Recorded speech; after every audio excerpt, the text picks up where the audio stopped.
What is up, guys, and welcome back to episode 6 of the Mindset Matter podcast. Man, we got a special one here for y'all.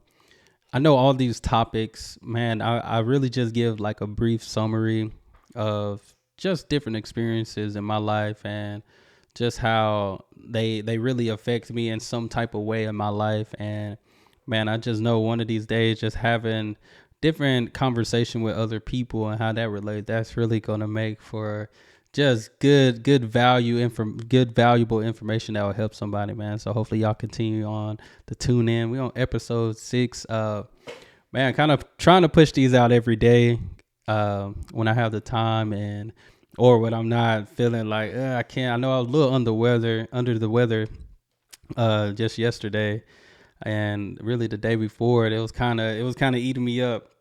It was hard, but I still tried to persevere and get it done, man. But I appreciate the support, and I know some of these messages, they might be one thing that might not resonate with you now, but hopefully there's something that you can come back to later as life begin to change for you, or life begin to, well, just when you begin to have to make the adjustments in life. But like I said, happy to be here, episode 6. Y'all see, we talking about faith and trust. So make sure y'all hit that subscribe button if you're watching on YouTube. Then of course the other streaming platforms where podcasts are streamed. Make sure y'all leave a review, leave a comment, let me know. Let me know how I'm doing, and if it's more I can elaborate on a certain topic. But talking about faith and trust. Now this came to me. I remember a while back just talking about how we need to have faith as small as a mustard seed. And of course, that's biblical, that your faith is powerful and it only takes a little faith to really activate God, And I remember just talking about the duration of our faith. And most times our faith just have to be the size of a mustard seed, but the duration, how long we believe, how long we try to trust, which is to act upon, how long we try to trust, that's what's kind of getting in the way and hurting our faith, because we don't wait. Having faith and trusting God is it comes with waiting as well. So working while you wait. And I remember talking about that probably a year or so ago, just how our duration of our faith is really stopping us from believing and trusting that God is going to deliver in due timing, on his timing. And we got to trust his timing for our life, because sometimes we want immediate results. We want Little Caesars hot and ready results. And God's like, hey, you can't just come in here and get something right here, right now. Now, God do work miracles, but there are some situations when God is like, hey, I'm working things ahead of time. Like said that before, like God is ahead of us working things out on our behalf. And if we rush it, we'll miss something, or we'll rush it and we'll lose that protection that God was trying to protect us from, because we just try to rush things.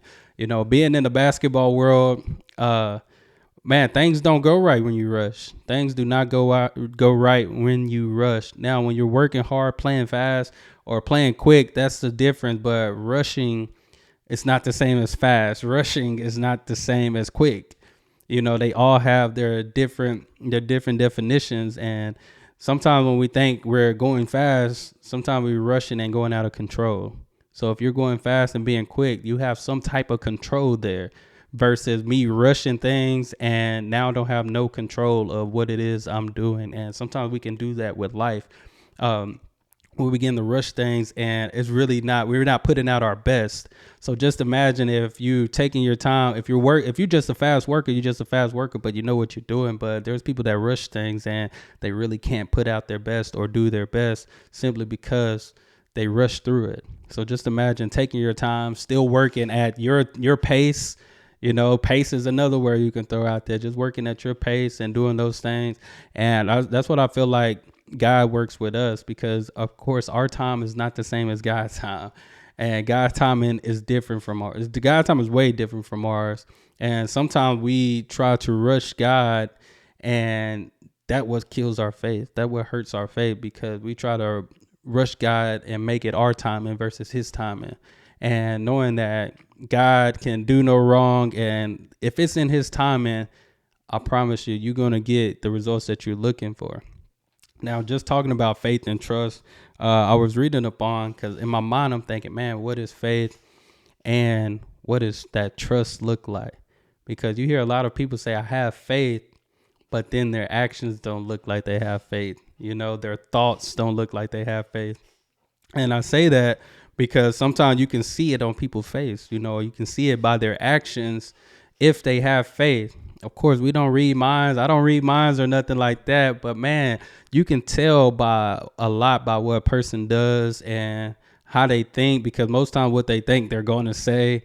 And it's like, man, you got to have faith in this. You got to believe in this. You got to trust God in this. And I liked what I found, and it said what it means to have faith. Faith means believing without seeing. It's the confidence that something is true even when there's no physical proof yet. Faith is the assurance of things hoped for and the conviction of things not seen. Hebrews 11:1. So just think about that, man. Having faith, believing in God's character, that he is who he say he is. And I think sometimes we miss that because we forget how powerful God is and that he's in control. And I remember mentioning about how there is a picture saying I believe in God versus those that obey God. And I think it's hard for us to trust God when we kind of in that mode where the lack of fear is there now. And it's hard to trust God because a lot of people these days, I feel like, don't fear God. And that's a huge problem, simply because if you don't fear God, which the fear of God is the beginning of knowledge and wisdom, you know, it's the beginning of the thing. We don't fear God because we're just scared of. We fear him because we don't want to let him down. Like, we want to make sure we're doing things right. You know, we want to please God. And sometimes that lack of faith makes us forget that God is who he says he is, and believing in God's promises that he will do what he says he will do, even if the circumstances look the opposite. So we got to trust that God is going to deliver. I talked about that God deliver on his promises. And if he said he's going to do it, he's going to do it. If he done it before, he will do it again. We just got to believe that and standing firm. When the world gives you a reason to doubt, faith holds on. The world is going to give you every single option, every single avenue to doubt God and to doubt the promises that he has for you. And you just got to continue to have that faith and trust in God. Like you said, like, faith without works is dead. We gotta have actions to back that faith. You know, despite what people say, despite what people do, we still got to have that faith and act upon his word. And we got what it means to have trust. Trust is acting on your faith. So again, that acting, like, you have faith, but now you got to act upon it. You got to work. It's taking the belief and putting it into motion. Like stepping onto a bridge you can't see the other end of, but believing it will hold you. Dang, that's pretty powerful right there. Just reading that, man. Like I said, I was just looking up some stuff, kind of studying on just faith and trust. But that is powerful. Like stepping on a bridge that you can't see the other end of. And that's how our life is, man. We're living a life that we don't know the ending. We don't know when our time is. We just don't know. But we still live and believing and holding on to God's promises and his word that he has for us, man, and the life that he has for us. So just think about that. We don't know where it ends for us, but we got to believe and hold on to God's promises that he has for us. So keep trusting and keep believing, because it's going to take you a long way. Like you said in the word, man, like the riches are in heaven. You know, you're still preparing for that eternity. You're still preparing for that eternity. And they got surrender, control, letting go of the need of understanding everything. Walk in obedience. Like I said, there's a lot of people that believe in God, and there's a few people that obey God. There's a difference. Following God's direction, even when it's uncomfortable or unclear. And that's a huge thing, because sometimes we don't know. We just don't know where this road is going to lead. We just don't know how this is going to end, or how this is going to go. But that's where that faith and trust comes in. Like, God, you put me over here. And, that's when people say the grass ain't green on the other side. And for some cases, it's not. So the grass not green on the other side. I feel like that's for people that leave a certain situation in the wrong way and think they're going to get the best in the next situation. And I talked about how God is trying to change us. So if we're changed in a certain situation, that means we're going to leave that situation when we move on to the next opportunity or next thing that God has for us. Now we're better and we know how to handle those situations that come to us to help build us, and help mold us. So if you're leaving in the wrong way, of course the grass ain't green on the other side, because you taking the old into the new. You can't take the old into the new. You got to take the new into the new. You can't waste time taking the old into the new, because you're going to get the same results. And I've seen people all the time like, I'm finna move to a new city, but you're still the same you. You're gonna get the same results until you change yourself. You're gonna get the same results. That's just how that works. Like, unless you're changing yourself first, then making the move, you're gonna get those better results. But if you're moving and you still have bad habits and doing certain things, what makes you think you're gonna change that just by a new environment? Your environment starts with you. You got to change some things for yourself before you make that move, or you'll find yourself back making those bad habits. And that's just how it works. That's just what I've seen, even with myself, and even with people I know. They try to move thinking the change of scenery is best, but in some cases it can be. It really can be to make you change.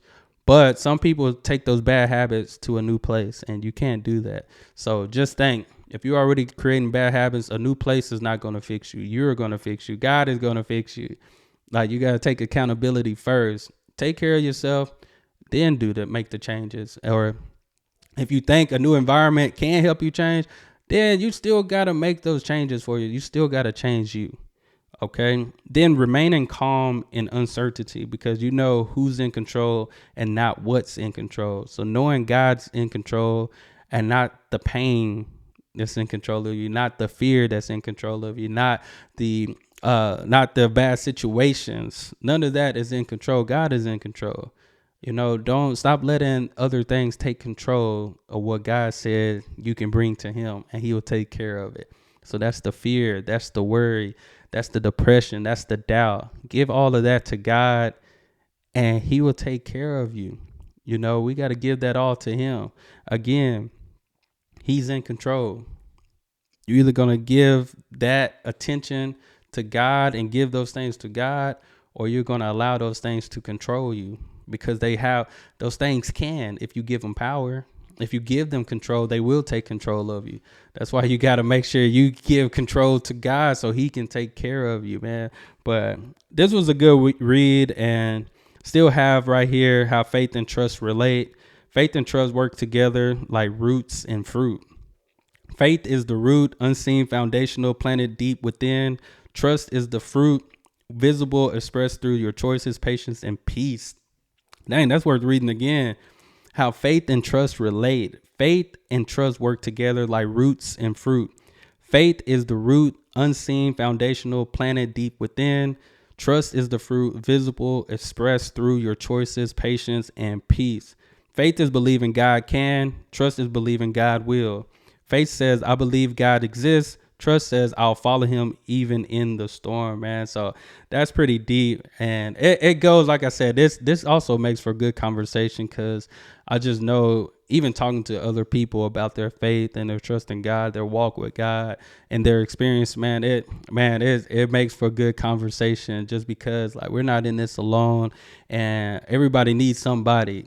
Because it gets tough out here, especially a mental toll. It can take a mental toll on you. So make sure you're taking care of your mental, because that's where it starts for everything. You got to make sure you're taking care of your mind, and let your mind really be relaxed, be released from all the certain pains and different disappointments of life. So, man, take care of yourself. Have that faith. Have that trust. Start making those changes now. Start creating those good habits so you can see the great life that God has for you. But that's all I have for this video. Y'all make sure hit that subscribe button if you're watching on YouTube. I appreciate you guys. I know it's just a few watching right now, but man, I hope it's helping y'all, man. So leave a comment, let your boy know what other topics you may be interested in, and I'll get to it. But other than that, y'all be blessed, be the best to be you. I'm out.